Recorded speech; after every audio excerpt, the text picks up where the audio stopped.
looking for a win. President Trump turns up the heat on Congress to repeal Obamacare before the end of the month. I'm Robert Costa. Do Republicans have a plan or the votes to get it done? And Bernie Sanders returns to the campaign trail tonight on Washington Week. We are going to have a big win soon because we're going to have health care, and I believe that's going to happen. President Trump puts pressure on Congress to repeal the Affordable Care Act before his first 100 days are up. I'd like to say next week, but it will be, I believe we will get it, and whether it's next week or shortly thereafter. And as Congress faces a looming deadline to avert a government shutdown, the president insists any spending measure must include funding for a border wall. Republican lawmakers who got an earful from constituents at town hall meetings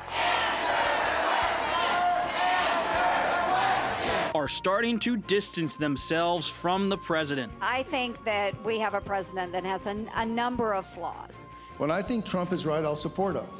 When I don't, I won't. Plus, is the president's keep them guessing foreign policy working? We get answers and analysis from Dan Balls of The Washington Post, Ilan Mui of CNBC, Jeff Zeleny of CNN, and Kelly O'Donnell of NBC News.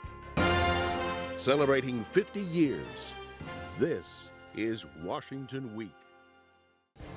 Once again, live from Washington, moderator Robert Costa. Good evening. As the 100-day mark of the Trump presidency approaches, Mr. Trump is pushing his America First campaign promises, looking for a legislative win. Priority one, health care. Before the break, the Conservative Freedom Caucus rejected the GOP's plan because it wasn't a complete overhaul of Obamacare. And at the time, President Trump said he was ready to move on to tax reform. But this week, the president seemed more optimistic that Congress has the votes to move quickly on both fronts. The plan gets better and better and better, and it's gotten really, really good. And a lot of people are liking it a lot. We have a good chance of getting it soon. Kelly, when I'm talking to White House officials this week, they feel under immense pressure from the president himself to get moving on health care. But over on Capitol Hill, where you've been roaming all week, they're saying we don't really have the votes to the White House officials. Take care as you move forward. What are you hearing? There is a conflict, and part of what I'm hearing is that obviously the 100-day aura is affecting the president and the White House. The practical realities don't change based on that. What I'm being told is that they are counting on some of those most conservative House Freedom Caucus members to be at sort of a fatigue point, don't want to deal with health care again, don't want that on their plate, needing to move forward. I'm being told that it's being now viewed as a bottleneck to do anything else. So they're hoping that will be pressure. Now, that's not a big substantive difference. And I'm also being told that the White House is working directly with certain members to try to get something done, not simply relying on the powers of persuasion of House Speaker Paul Ryan. They have a good relationship with Ryan, but they're moving on some separate tracks as well to try to get something. And not next week, they don't think, despite the fact that it's possible mathematically. They think it will spill into the following week, more than likely. And they are really counting on the visits home, the frustration over not completing a campaign promise, not really big substantive changes as the reason they think, this is a White House perspective, this could be passed. But on the Hill, they're saying, we haven't worked through this yet, we haven't seen all the language yet, how has anything really changed? But why trust the Freedom Caucus, who walked away from the deal last time with President Trump? Why trust him this time around if you're the White House? It's one of the harder questions because they're also working with the more moderate Tuesday group, fewer in number, and so that's hard. But really believing that the president believing that because of his success in those districts that he can leverage them. We haven't seen that yet. I think this is really the president trying to use the bully pulpit in a way we might not have seen before, where he has now decided this has to be done, and he's going to shoulder it through mostly by pressure, not so much by substantive changes. Dan, speaking of shoulder, the president seems to be putting this burden about 100 days and accomplishments on his own shoulders. You know, well, he's tweeted both that it's a ridiculous marker, which in some ways it is, frankly, but also the pressure within the White House, as you say, is enormous right now to rack up something. I mean, they know where they stand in terms of public opinion.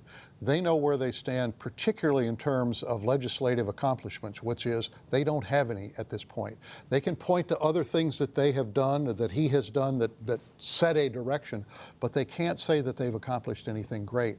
You know, most administrations now set out a 100-day plan and a 200-day plan that really kind of gets you through to the August recess, which is in many ways a more realistic timetable.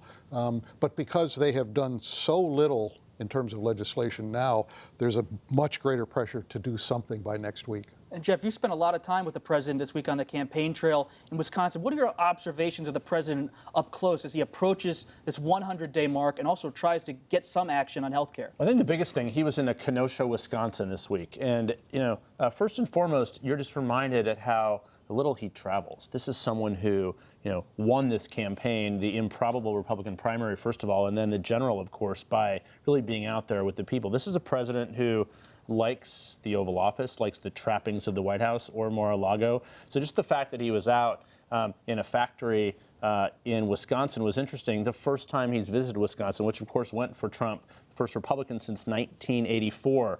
But he was on the ground in Kenosha for an hour and 5 minutes. So that gives you the sense of how, you know, it was sort of for show. He went out there to sign an executive order. And again, I was struck by the fact he's in Speaker Ryan's home legislative district. It wasn't apparent that that was for any reason necessarily, although they've been trying to get to Wisconsin. The speaker was abroad. He was at a NATO meeting in Europe. Interesting. But I think that the president, he does, when he talks about winning Wisconsin, he lightens up some. So I've been wondering, why haven't his aides sent him out in the country more? He's much more beloved in these small settings. Of course, it's a friendly crowd and things, but he was signing an executive order out there, again, not legislation. At this point of George W. Bush's presidency, he's visited 23 states. President Trump around 6 or 7 or so, other than Florida. So I was just struck by the fact that, you know, the applause was slightly softer, I think. And he now is trying to, he has his own record to run against. He can't talk about Obama as much as he used to. Elon, one of the reasons the president hasn't been signing a bill and he wants to move on health care, and my sources on the Hill tell me, is because they need to do, in their view, Obamacare first to get rid of some of those taxes and then move on to tax reform. So there's a policy that's driving this revived discussion of healthcare as well. Right. So there's a math question here. There's about $1 trillion in Obamacare taxes that they would like to get off of the table before they address tax reform. No one's talking about trying to pay for that $1 trillion in Obamacare taxes, but once they get to tax reform, you know, they're very concerned, at least Republican leadership is very concerned, with ensuring that that's revenue neutral and that it doesn't add to the deficit. So if you do health care first, it makes tax reform a lot easier. Politically, however, it doesn't look like that may happen. The president has said today that they want to put out their tax reform plan on Wednesday. How can they do all of this? How can they do health care, next week is only 5 days, 4 days, depending on which chamber of commerce. But what's driving the revival of tax reform as well next week? There's only a limited time in the congressional schedule next week. Well, tax reform is part of the president's economic agenda. It's part of the jobs agenda that he ran on. And at least for businesses, corporations, small businesses that have been so important to Donald Trump's support, that's what they want to see him tackle. There's been a lot of debate within the White House over whether or not they really did this in the right order. They had set out this plan of doing health care, tax reform, and then infrastructure. But some people believe they should have put health care aside, let that run on a separate track, and really address tax reform and infrastructure, which was sort of that heart of his economic message. You hearing anything about the rates we're going to see on tax reform? Well, it depends on whether or not they can solve these fundamental questions, such as, is it really going to be revenue neutral, and how much economic growth will they spur? But Kelly, I'm getting a sense on this, though, just to pick up what you were saying, that the president sort of called an audible. Right. He, on his own, without kind of running it through his comms team, talked about Wednesday in an interview, and then as a part of a signing ceremony on other matters. And what I'm told is the president is itching to get to tax cuts, which I'm told will mirror what he suggested on the campaign trail, 15% for businesses, no greater than 25% for individuals. That's just a guide. That's not necessarily what's in it. But he wants to force those House Republicans to get on board. Hey, we're moving on to tax cuts. We're moving on to tax reform. get health care done. Of course, introducing it is so much harder than actually getting it done and Worlds passing apart. it. He wants to introduce it next week to show more action. And there's also, Dan, a possible government shutdown next week if they don't figure out how to keep this government funding extended. So you're looking at government funding, tax reform, and health care next week? The great irony being that the government funding has to be done on by the 100th day, and the border wall now stands as one of the great obstacles to getting that done. You know, they couldn't have written, in a sense, a worse script for the 100th day week than they've got right now. A revival of healthcare with an uncertain end to that after a major failure earlier. A government shutdown looming, and they've thrown some new things into the hopper. A border wall. They're trying to make a demand on defense spending and a border wall. Right. As a way to try to, I think, muscle the Democrats to come to the table and work something out. And he wants to do health care, and I think Jeff's exactly right. I think that is for show. We want to get this out. It's going to be a big deal. There's not going to be any legislative action on it, but it's a way, again, to say I'm keeping my promises. But the spending issue has to be the first and most important priority. They have to get that done. Everything else can wait. That can't. You know who's paying really close attention to all this? I was down in Atlanta earlier this week for that special House election. Suburban voters in some of these traditional, more moderate Republican districts, the one in Atlanta is pretty conservative. They're wondering what's going on in Washington. I think they're really the weather vane paying attention to the president. And Republicans did get a wake-up call this week when a Democratic newcomer nearly pulled off an upset in that special election for a House seat down in Georgia that Republicans have held since 1979. Democrats invested more than $8 million to support political newcomer John Ossoff, who fell just shy of the 50% he would have needed for an outright victory. The 30-year-old Ossoff will face Republican Karen Handel in a runoff election for the House seat, formerly held by Trump's Health and Human Services Secretary Tom Price. Dan, was this a bellwether of what's to come in 2018? I think it was, we always overinterpret special elections, and so I think we should take everything with a grain of salt on that front. But this is a district that I think Democrats in like 50 elections that have been held in that district, statewide offices, but the results in that district, there's only one Democrat who's ever gotten a majority over a dozen years. This is not a district that is overly friendly to Democrats, even though Secretary Clinton did quite well there. And as a bellwether, not of exactly what will happen in 2018, but of where the Democratic base is, where the energy is, and this idea that districts that have a higher preponderance of college graduates, a more affluent district, these suburban districts, these may not be particularly friendly to Republicans in 2018, no matter how the runoff comes out down there. Jeff, when you look at this candidate, John Ossoff, he supported Secretary Clinton last year in the election, and he didn't run as progressive, some out there on the left, really proud progressive. He was more of a mainstream Democrat. This week, we also saw Senator Sanders out on the campaign trail. And if you look at Ossoff down in Georgia, and then you see Sanders out there with DNC Chairman Tom Perez, there's this battle, at least a discussion about the future of the Democratic Party. Who is the beating heart of the Democratic Party right now? It is the central question in all of politics, and Democrats are trying to figure it out because it's not, the answer is not what some would like. I mean, Bernie Sanders is still the driving force at the head of the party. He is still a senator, so he still has a platform. Hillary Clinton was also speaking this week, accepting some type of an award. She is no longer the leader of this party. Bernie Sanders is trying to be. It makes so many Democrats nervous, though. They've been watching what Republicans were doing, and they do not want the reverse to happen in the Democratic Party by sort of lurching too far to the left, as some would say Republicans did on the Tea Party. But finally, Bernie Sanders, I think by like the third or fourth day, said, he was reluctant to get behind Ossoff because he didn't think he was progressive enough. The reality is, though, I think as the week went on, he also supported a candidate in Omaha, Nebraska, my home state of Nebraska. They are going across the country, Senator Sanders, to try and get some Democrats fired up in these red states. Bernie Sanders is going to give the party a lot of trouble in the next couple years. He is still occupying a lot of oxygen that Elizabeth Warren thought was hers, that some other Democrats thought was theirs. The reality is the Democratic bench is very, very thin. Look at the governors. almost non-existent, the ranks there. State senators decimated in the Obama years.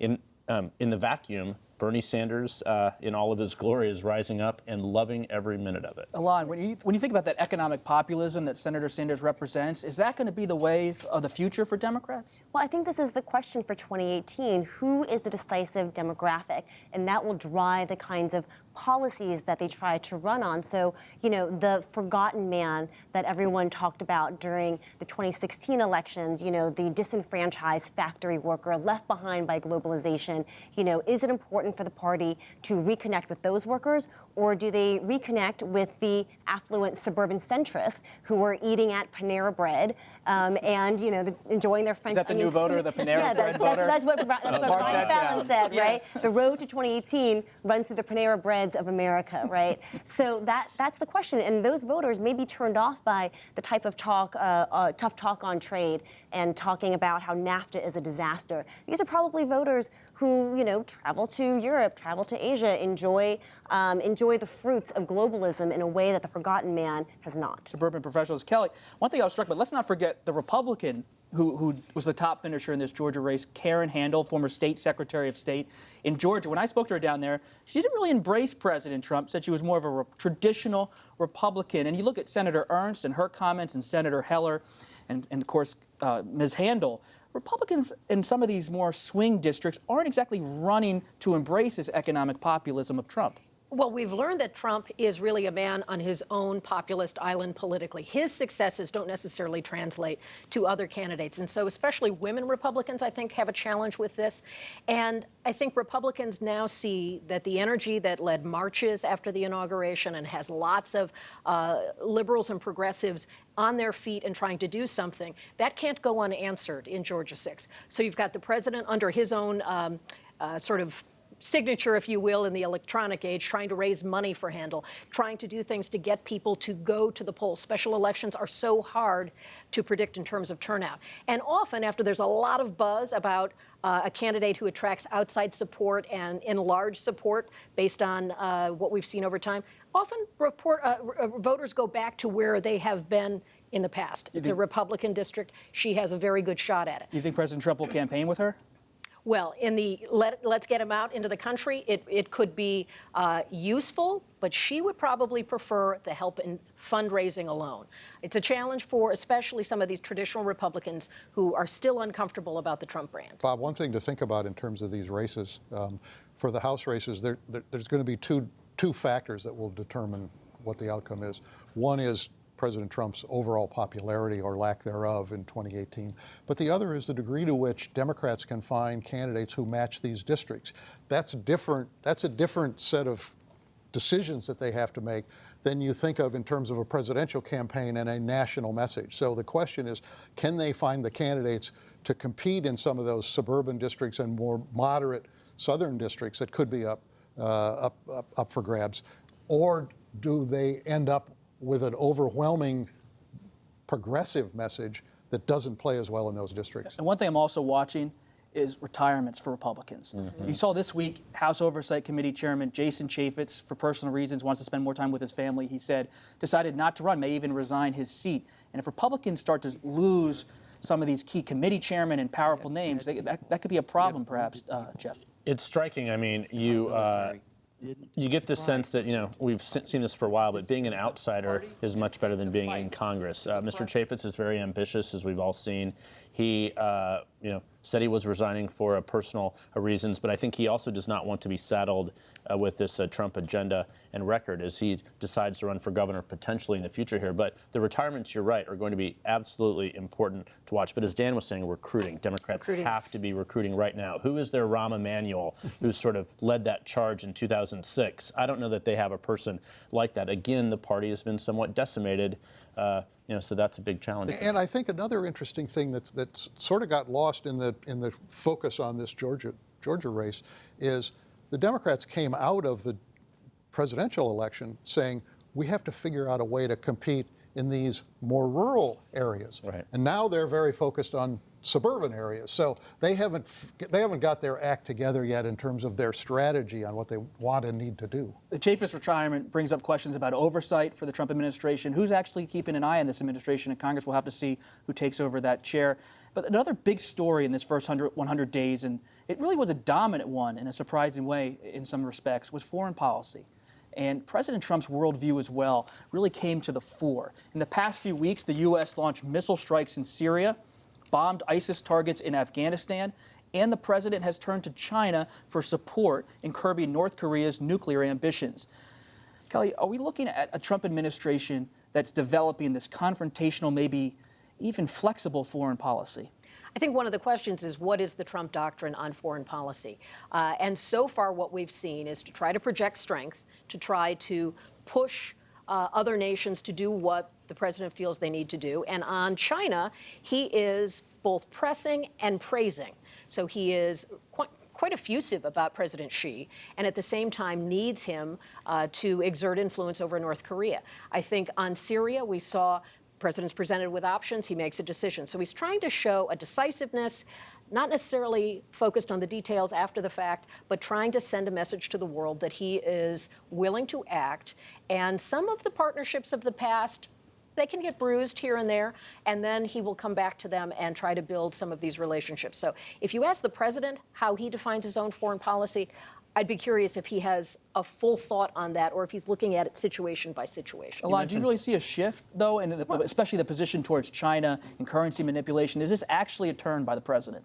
I think it is, actually. And you have to remember that Trump sees the world as a businessman, right? And he's very obsessed with who's up and who's down, who are the winners and who are the losers. And one way that he keeps score is looking at things like trade deficits, looking at things like how much are we exporting to this country and looking at those markers of success. And so that's why you're seeing some of these traditional alliances get upended, such as calling out Canada and its treatment of dairy farmers and its subsidizing of the dairy industry, calling out Mexico as being a concern, as concerning in terms of our export imbalance with Mexico. So I think a lot of world leaders are uncertain about which way Donald Trump will fall, depending on which way the economics go. You mentioned flexibility earlier. I think that is something we're really seeing here as we assess. And this is a man who's growing into the job, as all presidents do, but him, I think, more importantly, because he's not been in public office before.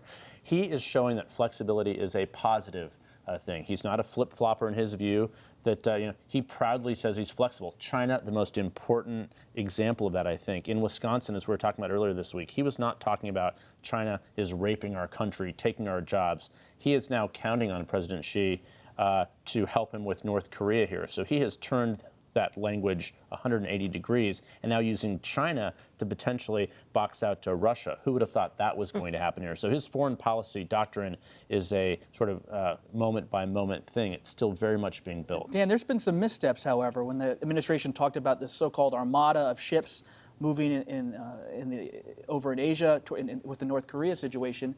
They got called out. They did get called out. I mean, when's the last time you heard the word Armada used about what our Navy was doing? That was an unfortunate choice of words, but beyond that, it was incorrect. The ships were moving in the opposite direction. I think that when those kinds of things happen, on top of everything else about what President Trump has said on foreign policy, it adds to confusion. Yes. And while he prizes unpredictability, as he has said consistently as a candidate, unpredictability is not necessarily great in foreign policy, and there are a lot of allies and perhaps adversaries who are trying to figure him out. Thanks so much, everybody. Let me take a moment to tell you how humbled and honored I am to be taking over as moderator of Washington Week. The program debuted on public television 50 years ago, and it's become appointment viewing for many of you. Please know that I plan to continue the tradition of Paul Duke and Gwen Ifill, bringing you fact-based reporting and analysis every week. My mission is to make sure the conversation is always illuminating, civil, and when possible, fun. Thanks for inviting me into your home. I'd love to hear from you too. You can write me at washingtonweek@pbs.org. I hope we'll be seeing each other every week, same time, same station. I'm Robert Costa. Have a great weekend.